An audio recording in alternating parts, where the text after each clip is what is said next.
সবাইকে, আমি টিনা। আশা করছি তোমরা সবাই ভালো আছো আর আমি ভালো আছি। চলো আজ তোমাদের সাথে শেয়ার করব আমি আমার একটা চিকেন রান্নার রেসিপি। যদিও সেরকম কোনো ভাবনা চিন্তাই ছিল না যে আজকে চিকেন করব। বলে না যে ঘটে যাওয়া, হঠাৎ করে ঘটে যাওয়া একটা কাণ্ড, সেরকমই তোমরা বলতে পারো, ঠিক আছে। তো আজ ছিল বুধবার, যেহেতু আমাদের বাড়িতে রবিবার করে চিকেন হয়, তো রবিবার দিন আমার শরীরটা খুবই খারাপ ছিল, তো সেই কারণে আমার চিকেন করা হয়নি সেই দিন আর। তো আজ বুধবার ছিল, কাল যেহেতু মঙ্গলবার ছিল, সেই কারণে কালকে আমি আর আমিষ কিছু করিনি। তো সে কারণে বুধবারেও আমি জানতাম না সেরকমভাবে যে আমাদের বাড়িতে চিকেন হবে বা কোনো কিছু, সেরকম আমি কোনো কিছুই জানতাম না, ঠিক আছে। তো এই ধরো সকালে 12টা নাগাদ আমার বর আমাকে ফোন করে বলে যে আজ আমি চিকেন আনবো, তো একটু চিকেন রান্না করতে হবে। তো দেখো, হঠাৎ করে ঘটে যাওয়া একটা কিছু, ঠিক আছে। আমি সকাল থেকে ভাবনা চিন্তা করে নিয়েছি আমি চিকেন রান্না করব, তো আমি ভাবছিলাম অন্য কিছু রান্না করব। তো তখনই বললো, তো তখন আমি ফটাফট সব কিছু আয়োজন করলাম। তারপরে রান্না করতে করতে প্রায় অনেকটা দেরি হয়ে গেছে, ঠিক আছে। তো চলো আমি আমার এত কথা না বলে আমি যেটা রান্না করছি সেটাই তোমাদের সাথে শেয়ার করি এখন।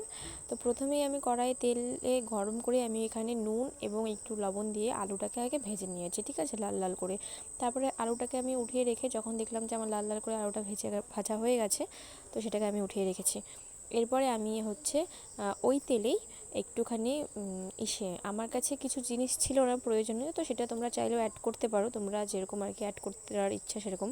তো আমি ওখানে শুকনো লঙ্কা, একটু গোটা জিরা এবং একটা তেজপাতা, একটা কিংবা দুটো তেজপাতা ছিঁড়ে দিয়েছিলাম সম্বারের জন্য। এবং তারপরে আমি যেটা করি চিকেনের জন্য, তারপরে না আমি আদা কুচিয়ে সেটাকে একটু ভেজে নিই, ঠিক আছে, আদাটাকে একটু পুড়িয়ে নিই, যাতে আদার যে গন্ধটা হয় সেটা আর কি না থাকে। সব মশলার সাথে যদি আমি আদাটা একবারে কুচিয়ে দিয়ে দিই, তাহলে না একটা গন্ধ হয়, দেখবে তোমরা একটু ট্রাই করো, দেখো একটু বুঝতে পারবে। তো এই পদ্ধতিটা না আমি আমার শাশুড়ি মার থেকে, যে ওনার থেকে দেখেছি, বেশ ভালোই লাগে খেতে। তো সবার ফার্স্টেই আমি আদাটাকে সুন্দর করে একটু পুড়িয়ে নিয়েছিলাম, ভেজে নিয়েছিলাম।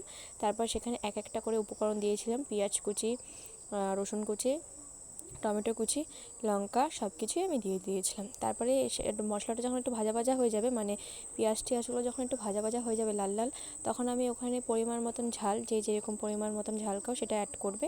যেমন আমি কাশ্মীরি লঙ্কার গুঁড়ো অ্যাড করেছিলাম 2 থেকে 3 চামচ, একটু জিরার গুঁড়ো অ্যাড করেছিলাম, ব্যাস এখানেই আমার এইটুকুন আর কি, এইটুকুনই আমি শেষ করছি। তারপরে সেটাকে আমি আবার একটু 10 মিনিটের মতো নাড়াচাড়া দিয়ে মশলাটাকে একটু কষিয়ে নেব। তারপর 10 মিনিট হয়ে যাওয়ার পরে যখন দেখবো যে মশলা থেকে তেল ছেড়ে দিয়েছে, তখন আমি ওখানে আমার যে চিকেনগুলো ছিল সেগুলোকে আমি দিয়ে দেবো। আর চিকেনগুলো দেওয়ার পরে আমি সুন্দর করে নাড়াচাড়া করে আমি ওখানে ভেজে রাখা আলুগুলো দিয়ে দেবো সেখানে। আর আমি ওখানে 4টা গোটা রসুনও অ্যাড করেছিলাম, আশা করি তোমরা সেটা দেখেছো। তো সেটা বলা হয়নি আগে, তো সেটা বলে দিলাম। সেখানে আমি গোটা রসুনও অ্যাড করেছিলাম, যেহেতু আমার গোটা রসুন খেতে খুব প্রচণ্ডই ভালো লাগে। তো সেটা আমি যখনই আমি চিকেন রান্না করি তখনই আমি গোটা রসুন অ্যাড করি, ঠিক আছে। আর সেটা খেতে আমার খুবই ভালো লাগে। তো সেই জন্য আমি যখন চিকেন করবো তখন তো আমাকে গোটা রসুন অ্যাড করতেই হবে। তো চলো বেশি কথা না বলে ভিডিওটাকে আবার একটু এগিয়ে নিয়ে যাওয়া যাক। তো তারপরে দেখো আমি ওখানে আলুটা দিয়ে সুন্দর করে নাড়াচাড়া দিয়ে, তারপর যে আলুটা যেটা আমাদের রেখেছিলাম সেখানে যে পরিমাণ মতন তেলটা বেঁচে গিয়েছিলো, ঠিক আছে, সেটা আমি কেচে কুচে দিয়ে দিচ্ছিলাম কড়াইয়ের মধ্যে। তেলটা তো থেকেই যাবে না, সেটা আমি মাংসের মধ্যে দিয়ে দিলেই বেশি ভালো হয়। তারপরে আমি সেটাকে একটু ঢাকনা দিয়ে ঢেকে দেবো, ঠিক 10 মিনিটের মধ্যে আমি আঁচটাকে বাড়িয়ে দেবো, হাই ফ্লেমে দিব আর কি। তারপর দিয়ে দেখবো আমি মাংসের মধ্যে দেখো জল ছেড়ে দিয়েছে। তারপর এটাকে আমি সুন্দর করে আরও 10 মিনিট এটাকে আমি প্রচণ্ডভাবে কষিয়ে নেব, একদম আর কি কষিয়ে নেব। যতক্ষণ না কষাবে ততক্ষণ আমি জল দেবো না, ঠিক আছে। এটা আমি আর কি আমার যে রান্নার পদ্ধতিটা সেটাই আমি তোমাদের সাথে শেয়ার করছি। সেটা আমি ঢাকনা দিয়ে আমি একটু বাইরে এসেছিলাম। আর আজকের ওয়েদারটা না খুব খুব খুব সুন্দর হয়ে ছিল। ওয়েদারটা এত ঠান্ডা ছিল না, রৌদ্র ছিল না, বৃষ্টি ছিল, আর দেখো এত সুন্দর হাওয়া ছাড়ছিল কি বলবো। আর মনে হচ্ছিলো বাইরেই বসে থাকি, কিন্তু কি করবো বলো, কাজ তো করতেই হবে। তো সেই কারণে আমি কাজ করার জন্য আবার চলে গেলাম। তারপরে আমি ওখানে চিকেনটা ওখানে বসিয়ে আমি এখানে যত বাসন ছিল সেগুলো আমি ধুয়ে নিচ্ছিলাম। যদিও আমার রান্না করার সময় সেরকম একটা বাসন এঁঠো হয় না। তো দেখো আমি সেগুলোই পরিষ্কার করে নিয়েছিলাম, নিয়ে আমি আবার ঘরে এসে তারপর সাইডে ভাতটা বসিয়ে দিয়েছিলাম। আমি আগে তরকারি রান্না করার পরে যেহেতু ভাত বসাই, তো সাইডে আমি ওখানে ভাতটা বসিয়ে দিয়েছিলাম।